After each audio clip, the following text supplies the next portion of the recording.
சாலைகளை நீங்கள் பார்த்திருக்கிறீர்களா? பார்த்திருக்க மாட்டீர்கள். இந்த உலகத்தை அணுவணுவாக பாருங்கள்.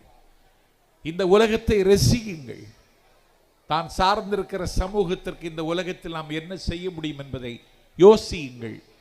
அதுதான் கல்வியின் பயன். கற்றுக் கொடுக்கிறவர்களுக்கும் என்ற கடமை உணர்வு இருந்தாக வேண்டும்.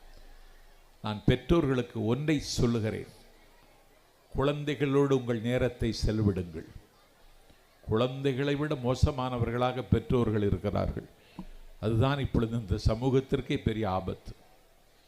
குழந்தைகளோடு நேரத்தை செலவிடுங்கள். குழந்தைக்கு அகரம் சொல்லிக் கொடுங்கள். குழந்தைக்கு ஆல்பர்ட் ஐன்ஸ்டீன் கதையை சொல்லிக் கொடுங்கள். குழந்தைக்கு கொலம்பஸ் பற்றி சொல்லிக் கொடுங்கள். மண் செழிக்க மழை பொழிந்தது போல 2000 ஆண்டுகளுக்கு முன்னால் மனித மனம் செழிக்க பாடிய வள்ளுவன் எழுதிய ஒரு குறளை அவருக்கு சொல்லிக் கொடுங்கள்.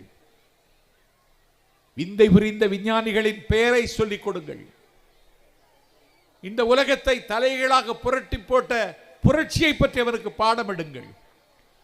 ஆசிரியரை காட்டிலும் இந்த கடமை பெற்றோர்களுக்கு தான் இருக்கிறது.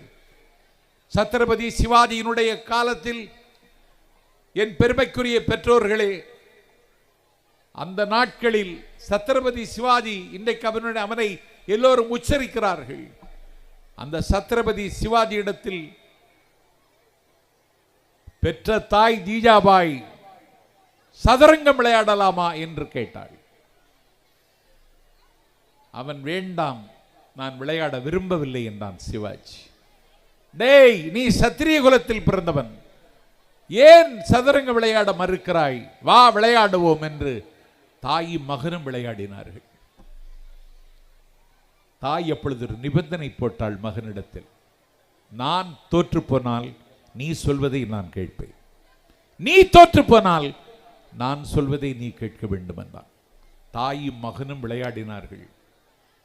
மகன் தோற்று போனான். அம்மா என்ன கேட்பாங்களோ